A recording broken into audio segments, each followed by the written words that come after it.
حضرت عمر کا بیٹا مصر گیا، وہاں سے کمائی کر کے لایا، تجارت کرنے گیا، لاکھوں کا مال۔ کون سا باپ ہے دنیا میں جس کا بیٹا باہر سے پیسے لے کے آئے تو ابا تفصیل پوچھے کہ بیٹا کہاں سے کمائے، کہاں سے لایا، کتنے ملے، کیوں آئے؟ کون سا باپ تفصیل پوچھتا ہے؟ ابا تو کہتا لا صحیح اور تعریفیں کرتا ہے، میرا بیٹا بڑی کمائی کرتا ہے۔ کبھی پوچھا ہے اس سے کہ ڈیوٹی صحیح دیتا ہے کہ نہیں؟ کبھی پوچھا ہے کہ تو ایمانداری کی روزی لاتا ہے کہ حرام کی کماتا ہے؟ یہ باپ کی ذمہ داری ہے، یہ اماں کی ذمہ داری ہے۔ پھر کہتا ہے بیماری کیسے آ گئی، پریشانی کیسے آ گئی؟ تو نے کبھی سوال کیا اپنی اولاد سے؟ حضرت عمر فاروق رضی اللہ تعالیٰ عنہ کا بیٹا مصر سے پیسے کما کے لایا تو جناب عمر نے بلایا، فرمایا بیٹے اتنی تو تیرے پاس راس ہی نہیں تھی، تھوڑے سے تو پیسے لے کے گیا تھا، اتنی کمائی کیسے ہو گئی؟ اتنے تو پیسے نہیں تھے صاحب، کہاں سے کمائی لائے؟ اس نے کہا ابا جی وہ جو میرے چچا ہے نا مصر کے گورنر، آپ کے دوست، انہوں نے میری مدد کی ہے۔ فرمایا جتنے لوگ گئے تھے سب کی ہے مدد اس نے؟ کہا نہیں صرف میری کی۔ فرمایا تیری کیوں کی؟ تیری کیوں کی؟ کہا حضور آپ کے دوست ہیں۔ فرمایا چپ کر، حضور انہوں نے مجھے اتنے پیسے دیے، میں نے کاروبار میں ڈالے تو نفع آیا تو میں ان کی رقم دے کے۔ فرمایا خاموش ہو جا، باقی جتنے لوگ گئے تھے سب کی مدد کی اس نے؟ کہا نہیں حضور صرف میری کی۔ فرمایا اس نے تیری مدد نہیں کی، اس نے خلیفہ کے بیٹے کی مدد کی، اس لیے کہ وہ خلیفہ کو اپنے حق میں نرم کر سکے۔ فرمایا آدھا مال تیرا ہے، آدھا مال غنیمت کا ہے، مال خزانہ کا ہے، مسلمانوں کا ہے، اس لیے کہ تو جو وہاں سے مال کما کے لایا ہے وہ اپنے باپ کے خلیفہ ہونے کی وجہ سے کما کے لایا ہے، لہذا رکھ ادھر۔ یہاں کہتے ہیں کدھر سے آیا، کیسے آیا، کون سا حساب دیں، کیا کریں؟ او بھائی حضرت عمر رضی اللہ تعالیٰ عنہ کا اپنی اولاد کے بارے میں یہ رنگ ہے۔ ایک جنگ سے نا خوشبو آئی، خوشبو بڑی مہنگی ہوتی تھی، عرب میں خوشبو آج بھی بڑی مہنگی ہے، وہ زیادہ استعمال کرتے ہیں۔ میری باتوں کی سمجھ آ رہی ہے میرے بھائیوں؟ بڑی مہنگی خوشبو تھی۔ جب وہ خوشبو آئی تو حضرت عمر نے کہا، گھر میں پہلے پہنچی حضرت عمر کے، چونکہ زیادہ عورتیں استعمال کرتی تھی گھر کے اندر خوشبو، مرد بھی لگاتے تھے۔ حضرت عمر نے اپنی بیوی سے کہا، آپ کی زوجہ تو تھی وہ بڑی خوشبو کو پسند کرتی تھی۔ حضرت عمر نے اپنی زوجہ سے کہا کہ خوشبو لاؤ، میں نے ایک عورت کی ڈیوٹی لگائی ہے، وہ خوشبو تول کے نا تو بھائیسا برابر صحابہ میں بانٹ دے گی۔ تو آپ کی زوجہ کہنے لگی کسی بی بی کی ڈیوٹی لگانے کی کیا ضرورت تھی، میں جو موجود تھی میں بانٹ دیتی ہوں تول کے بھائیسا برابر۔ آپ نے فرمایا نہیں تو رہنے دے، وہ فلانی بی بی بانٹے گی۔ کہا حضور میں نے بھی بانٹنی ہے، میرے پہ کچھ شک ہے؟ آپ نے فرمایا نہیں تو تفصیل نہ پوچھ، تو خوشبو دے دے، کوئی اور بانٹے گی۔ خاتون خانہ تھی نا، کہنے لگی نہیں مجھے بھی آج آپ کو بتانا ہی پڑے گا کہ کوئی جو بانٹ سکتی ہے تو میں کیوں نہیں بانٹ سکتی؟ زوجہ کہتی عمر نے بات کی تو میری چیخیں نکل گئی۔ حضرت عمر فرمانے لگے جب تو خوشبو بانٹے گی نا تیرے ہاتھوں کو بھی لگے گی، تیرے دوپٹوں کو بھی لگ جائے گی۔ اگر رب کریم نے مجھ سے سوال پوچھا کہ عمر خوشبو تو مسلمانوں کی تھی، تیری بیوی کے دوپٹے کو کیوں لگ گئی، تو میں اللہ کے حضور کیا جواب دوں گا؟ اگر اللہ نے یہ سوال کیا کہ تیری بیوی نے کیوں لگائی، وہ تو حصہ تھا مسلمانوں کا، تو نے تیری بیوی نے کیوں لگائی؟ تو فرمایا میں نہیں چاہتا کہ اللہ کے حضور مجھے اور تجھے باز پرس ہو، لہذا کسی اور کو بانٹنے دے۔ زوجہ روئی اور تڑپ کے کہنے لگی عمر مجھے لگتا ہے صبح قیامت بھی تیری بیوی ہونے کی وجہ سے اللہ مجھے جنت عطا فرما دے گا، تیری زوجہ ہونے کی برکت سے۔ بھائی یہ معیار رکھا، خدا کی قسم ایسا شخص تاریخ میں دوبارہ نہیں آیا۔ اتنا بڑا آدمی، اتنا بڑا شخص، اتنا بڑا آدمی، اور پھر رنگ یہ ہے کہ عمر 22 لاکھ مربع میل کا حکمران، 22 لاکھ، اور کھجور کے درخت کے نیچے مٹی کا ڈھیلا لے کے سو گئے ہیں، پرواہ کوئی نہیں، کوئی مسئلہ ہی نہیں۔ دو غلام ساتھ بیٹھے تو ایک روٹی حضرت عمر نے گھر سے منگوائی، تھوڑا سا سرکہ، تو غلام کہنے لگے ہم نے بھی کھانی ہے۔ فرمایا کوئی حرج نہیں، روٹی کو پیٹ بھر کے کھانا ضروری تو نہیں، 3 حصوں میں بانٹ لیتے۔ ایک آدمی آیا ہوا تھا مصر کا رہنے والا ملنے کے لیے، اس نے پوچھا عمر کدھر ہے، تو کہا وہ ادھر جاؤ مسجد میں بیٹھے ہوں گے، اور واپس آیا تو کہنے لگا وہاں تو 3 غلام بیٹھے ہیں۔ ایک روٹی بانٹ بانٹ کے کھا رہے ہیں, لگتا ہے کئی دنوں سے روٹی نہیں ملی. کہا 3 غلام تو کوئی نہیں, وہاں 2 ہی تھے, تیسرے تو امیر المومنین تھے. اس نے کہا نہیں نہیں, 3 غلام ہیں, کپڑے بھی ایک طرح کے پہنے ہوئے ہیں, بلکہ 2 کے تو پھر صحیح ہیں, تیسرے کے تو زیادہ ماڑے ہیں. کپڑے بھی ایک طرح کے, کھانا پینا بھی ایک طرح کا, اور ان کا نشست برخاست بھی ایک طرح کی ہے, لہذا کوئی فرق نہیں. حضرت ابو ہریرہ کہتے ہیں میں لے کے آیا, اور جناب عمر کو جب میں نے کچی زمین میں تامت سمیٹ بیٹھے دیکھا تو میں رو پڑا. میں نے اس مصر سے آنے والے کو کہا تو اس کے جلوے دیکھ, اگر اس کی ذات میں اتنا حسن ہے تو محمد عربی کا مقام کیا ہوگا. یہ مقام غور ہے, مقام غور. 10 محرم کو لوگ دیگے پکائیں گے نا, نہیں پکانی ہے, کوئی بول دے نہیں, ہاں نہ نہیں کر دے, پروگرام بدلیا تو نہیں دی عید کی کہ وہی کام شروع ہوا ہے لات ٹائٹ ہونے والا. کیوں جی, پکنی ہے نا دیکھیں 10 محرم کو انشاءاللہ تعالی, ہم بھی پکائیں گے انشاءاللہ, یہاں بھی پروگرام ہوگا. تو 10 محرم کو جو دیگ پکنی ہے تو ایسا نہیں ہو سکتا کہ 1 محرم کو حضرت عمر کے نام کی بھی کوئی پک جائے. اگر امام حسن حسین کے نام کی دیگیں پکیں تو جو امام حسن حسین سے پیار کرنے والے ہیں, جو امام حسن حسین سے, ہم لوگوں نے بھی عجیب رٹا اپنایا ہے نا, ہم لوگ بات کا ایک پہلو دیکھتے ہیں دوسرا نہیں دیکھتے. حضرت امام حسن اور حسین کو بھی نبی پاک نے شہید کہا, اور جناب عمر کو بھی رسول اللہ نے خود شہید فرمایا. فرمایا شہید ہے, خود فرمایا اپنی زبان سے کہ یہ شہید ہے, خود میرا عمر شہید ہے. تو ان کے نام کی دیگ نہیں پکنی چاہیے, اس طرف نہیں ہماری توجہ ہونی چاہیے. اور اہل بیت نبو, یہ بات میں پہلے بھی کرتا ہوں, آج پھر کرنا ضروری سمجھتا ہوں. اہل بیت کا پیار, سن لو کان کھول کے, اہل بیت کا پیار اگر ہمیں کسی نے سکھایا ہے تو سیدنا عمر فاروق نے سکھایا ہے. اہل بیت نبوت کی محبت اگر کسی نے سکھائی ہے تو کس نے سکھائی ہے, بول کے بتائیے. حضرت عمر نے. اہل بیت کا پیار ہمیں حضرت عمر نے بول کر کے سکھایا ہے. بھائی یاد رکھیں, کسی کی طاقت نہیں تھی دم مارنے کی حضرت عمر کے سامنے, طاقت ہی نہیں تھی. کیسر و کسرا کانپ جاتے تھے, جرت ہی نہیں کرتے تھے حضرت. اور ہمارے تو تعلقات بڑے ہیں نا غیروں سے. حضرت ابو موسیٰ اشعری رضی اللہ تعالیٰ عنہ فرماتے ہیں میرا منشی سائی تھا,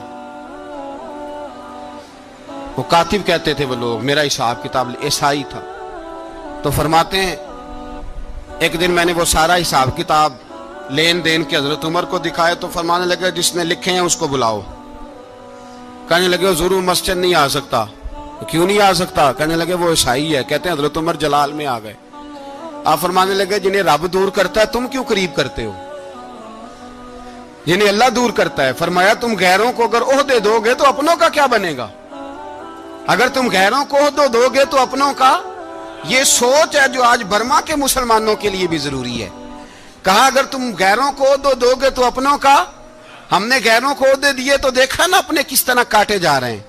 غیروں کو جو عہدے دے دیے جرانے سارے غیروں سے, روز دعویٰ ہوتا ہے چین ہمارا سجن ہے, چین ہمارا دوست ہے. او بھائی دوست ہے تو اس سے کہو نا کہ برما تو تمہاری ایک چھوٹی سی ریاست ہے, چین کے بغیر تو وہ سانس بھی نہیں لے سکتا. اس کو کہو نا اس حکومت پہ دباؤ ڈالے. لیکن ہم لوگوں نے غیروں کو عہدے دیے تو اپنے پس گئے. حضرت عمر کہتے تھے ذمی کا ہم ادب کریں گے, ذمی کافر کا ہم, ایسا کافر جو مسلمان ریاست کو قبول کرے, بدامنی نہ پھیلائے. ایک آدمی کو آپ نے دیکھا آنکھوں سے نابینا ہے اور بھیک مانگ رہا ہے, تو حضرت عمر کو نظر آ گیا. فرمایا کون ہو؟ اس نے کہا میں یہودی ہوں. فرمایا بھیک کیوں مانگتے ہو؟ کہا جب تک تندرست تھا مسلمانوں کو جزیہ دیتا تھا, بوڑھا ہو گیا ہوں کیا کروں. حضرت عمر نے گھوڑے کی پشت پہ بٹھایا, کافر کو گھوڑے کی پشت پہ بٹھایا اور بٹھا کے مدینے لائے. حضرت علی شیر خدا وزیر خزانہ تھے. فرمایا علی اس کا وظیفہ جاری کرو. کہا یہ کون ہے؟ فرمایا یہ یہودی ہے لیکن یہ ہمیں جزیہ دیتا رہا, بوڑھا ہو گیا بیچارہ, بھیک مانگنے پہ مجبور ہے, ہماری حکومت کے اندر رہتا ہے, اس کا پورا وظیفہ جتنا خرچہ اتنا وظیفہ لگاؤ. حضرت علی کہتے ہیں میں وظیفہ لگا رہا تھا اور وہ میرے نبی کا کلمہ پڑھ رہا تھا, وہ رسول اللہ کا کلمہ پڑھ رہا تھا. یہ مزاج, یہ نہیں کہ کافر. حضرت عمر نے گورنروں کو خط لکھے تھے کہ زبردستی کسی کو مسلمان نہیں کرنا, جہاں ان کی عبادت گاہیں بنی ہو گرانی نہیں, کوئی مندر کوئی گرجا ضائع نہیں کرنا. اسلام سب کو جینے کا موقع دیتا ہے, پر بے ایمانو ظالموں